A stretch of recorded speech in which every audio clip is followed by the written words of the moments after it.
What is up, guys and gals? My name is Splattercat, and I am here today with the next episode of our weekly indie newcomer. This week is a very cool game. This is a game that I'm excited to show off. It's called Dungeons of the Endless, as though you couldn't read the screen yourself. It's okay, though. I'm here to narrate. I'm here to help you along in your endless experience, and this is a very, very good game. But this game comes along with an admission from me that brings me sadness. I have to admit that I'm wrong in this episode. This is an episode where I'm forced to admit that I am wrong. I have long been an antagonist for tower defense games. I've always felt like tower defense games are not that fun. I've never really liked them.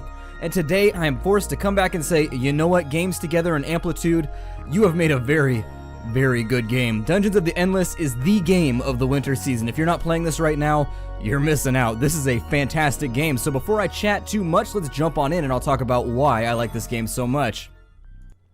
We're going to skip the introduction. I'm going to let you guys just have that one on faith so that you can check it out once you get the game. We start with two random characters. You'll see here we've got a red-haired lass, and we've also got this sort of robotic, spiky, slouchy. He's got terrible posture. He's probably not feeling so well today. He's not stoked about the plane crash. I wouldn't be either. Our spaceship has crashed on an enemy planet, and this is a game about opening doors. So let's talk about the UI first, since that's where most of the magic is going to happen. Up here at the top left corner, you'll see my resources. I've got industry, I've got science, and I've got food.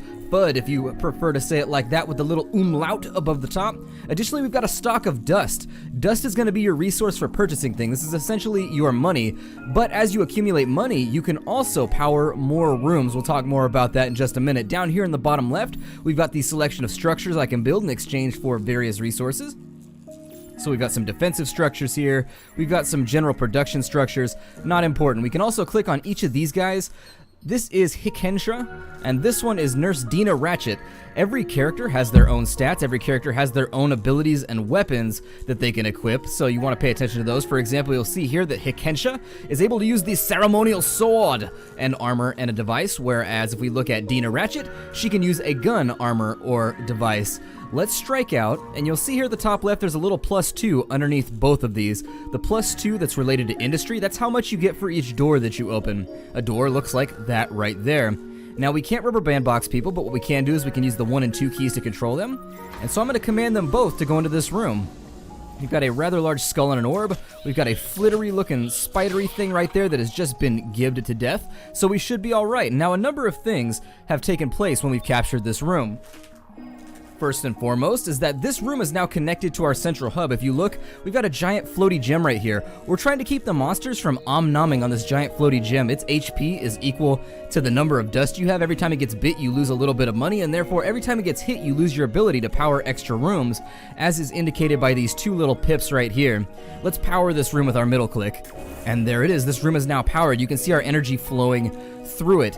Each of these little nodes on the floor, we can turn these into defensive or offensive structures. This big one right here can turn into a production building, and that's what we're going to use it for. I am first going to make food. Why do we want food? Well, because burgers are delicious and so are steaks. You'll see that she's run over here and she's now working on this console. That's right, you can assign people to work on the consoles, but we're not going to do that right now. We're going to assign them into this next room.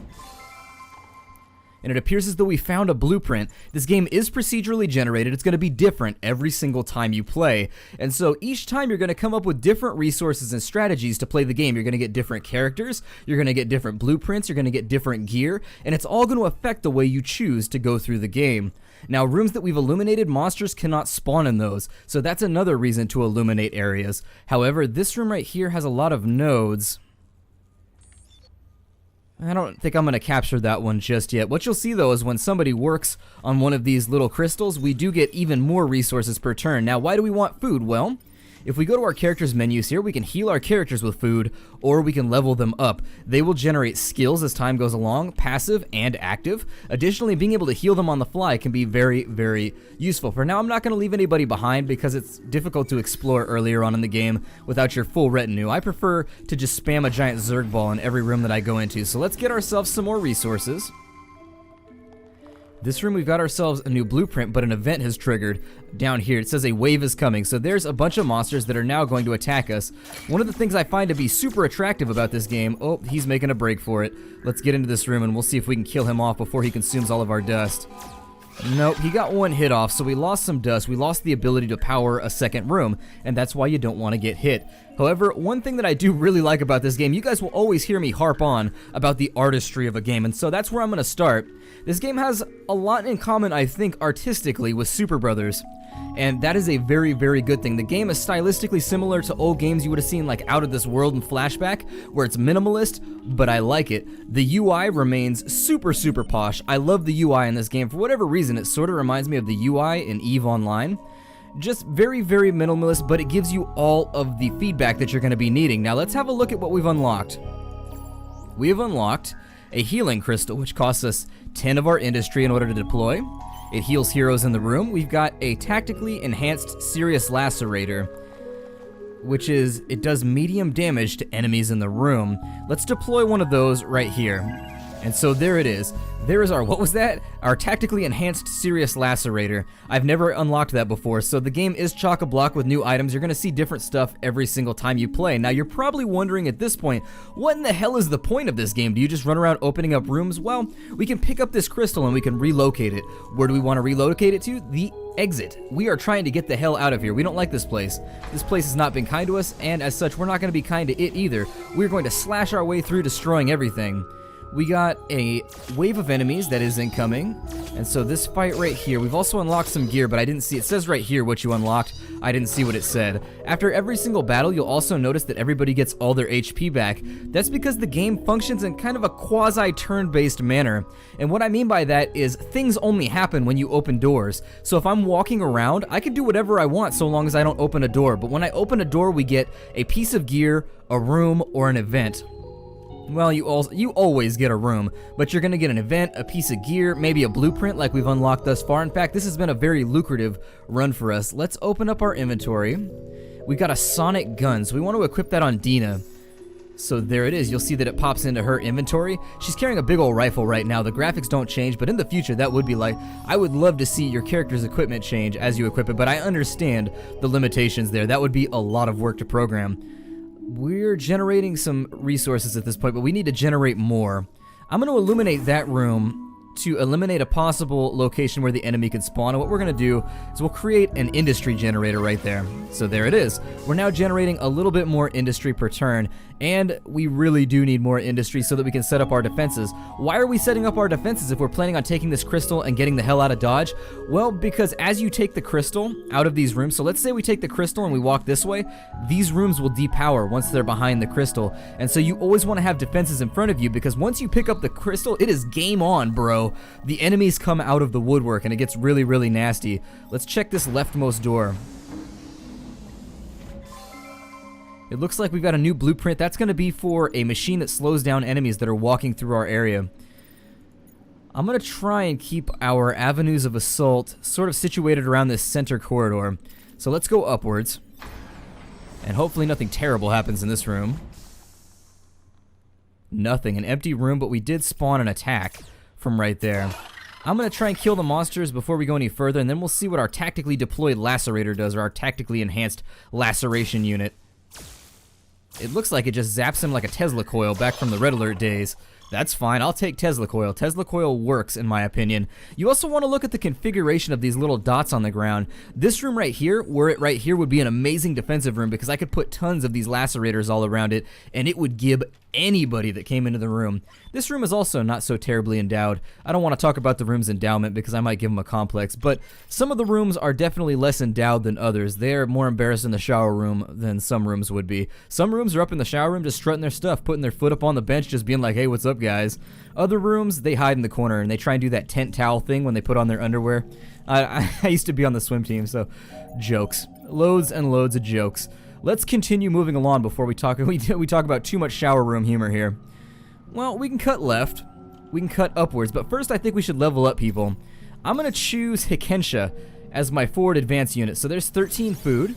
I'm going to level up Hikensha twice, and you can see that when we mouse over this, the feedback you get from the game is fantastic as well. Every time we level up Hikensha, we get a little bit of wit, a little bit of attack power, and a little bit of defense, and a buttload of HP. I'm going to have her fall back to here for now. And she's just going to work on this unit right here. She is just going to polish the hell out of that unit. And once that unit has been thoroughly polished, we'll have enough food to continue doing upgrades. I prefer to have people stand back and generate more resources while I beefcake out just one guy as my advanced scout. Let's head on into this room, and maybe Hikensha will avoid getting into trouble. Looks like we've got a little corridor and some extra treasure. Let's hope for a sword. A sonic gun. So we've got a secondary sonic gun. Hikensha is now engaged in combat, although Hikensha, I'm not so sure will be able to... We'll see what happens. Hikensha should be able to hack his or her way through this. I'm going to say it's a her, just because Hikensha sounds sort of feminine. Not really. I mean, don't tell Hikensha I said that. If Hikensha is a dude, do not tell Hikensha I said that he's feminine, because he's got a crazy looking sword, and he's also got a gleam in his eye. You never want to insult the guy's masculinity that has a gleam in his eye. Let's move up to this room. We got some freebie dust and some more monsters. Down here, you do want to take your time when unlocking rooms, because you can unlock multiple events at the same time. So let's say I hit this door, I hit this door, and I hit this door right here. Guess what's going to happen? We could unlock 6 or 5 waves all at the same time, and the enemy could potentially just run a train on us. We've gained enough dust at this point to unlock some more rooms. I'm going to unlock this one because this is a very tactically safe room. I'm also going to deploy a new unit in there.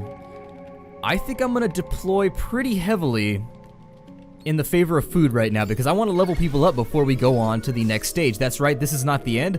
There are multiple stages in each campaign, and you will unlock more and more gear as you go along. This is a very, very cool game, believe you me. I cannot sing this game's praises enough.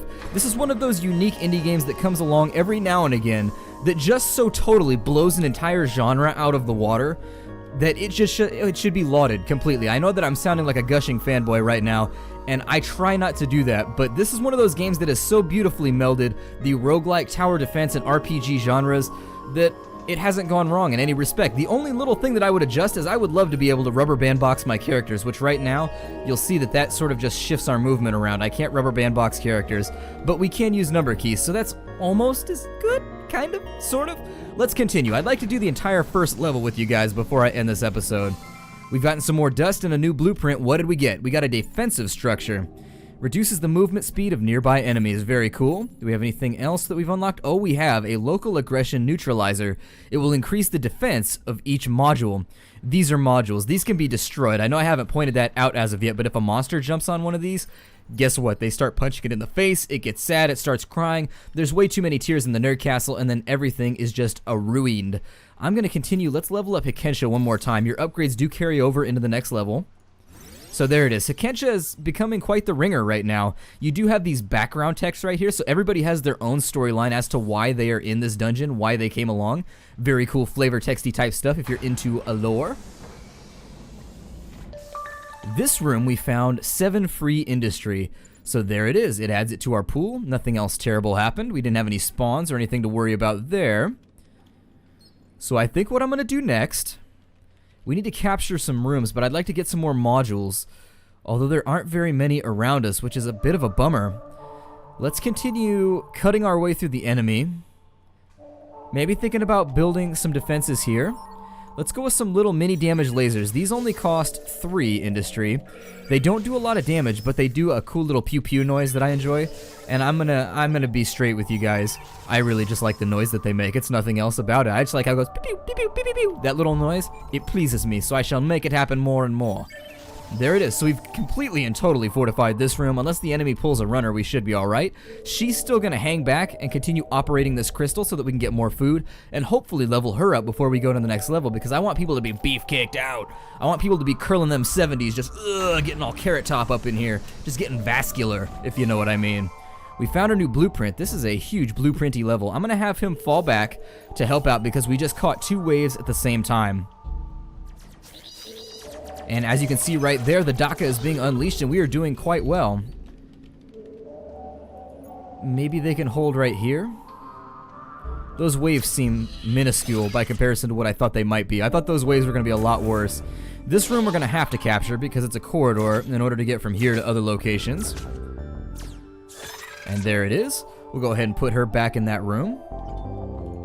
I'm going to check this corner right here next. So this game does have sort of a tactical bent to it. The amount of tactics you're going to be using are going to be largely relative to the resources you've had. We've been getting a lot of resources, so we've been able to play fairly aggressively. There's another node right there. And there's the exit. So that's what we're trying to get the crystal to. We've got 2 waves incoming from different directions. Different enemies do different stuff. I'm going to run on past them. We're going to hold up in this room. And this is going to be the room where the magic happens. This is going to be the love nest. Hopefully we kill somebody in that group. Nope, no kills. So we're going to fall back to there. Oh, Hikensha is wounded. Damn, let's get Hikensha out of there. Okay, so Hikensha barely made it on that case. I wasn't being very careful and we almost paid for it. So the game does take on an RTS mini management sort of bent whenever you have big combats like that. You're going to be managing multiple characters, hence why I always feel like I need rubber band boxes, because I go into red alert mode. And once I'm in red alert mode, that's that. Hikensha's going to check this next room up. Some more resources to be added to the pile. But unfortunately, because we haven't found ourselves any armor or weapons, Hikensha is going to be marginalized with regards to his or her combat effectiveness. He's functioning purely off of raw stats right now, which is not where I'd like him to be. Let's level, 60. It's going to cost 60 for the next one. All right, I accept that. Let's think about what rooms we want to capture now. Not a lot of defensibility there. Moderate defensibility. There we are. So we've cut a path straight to the exit. This is going to be important in the future for a number of reasons, but for now, we're going to unlock this entire dungeon. The game does keep track of it keeps track of how many minutes have expired since you started, or have transpired. That's a better word. I just got all tongue-tied right there. Now that we've opened up enough doors, there's no par for the course though, or anything like that, in case you were wondering. Let's continue on our way. And we've captured the suppressive firebot. What the hell does that do? Is that it right there? It increases the damage of heroes in the room. So that's what you're going to want to deploy, say, in this room right here where she's been holding the fort down. I do want to deploy some more weapons. And I'm going to put in the big guns here just to make sure that once we pick up that crystal, we'll be alright. We don't have a ton of industry to expend, but we do have enough.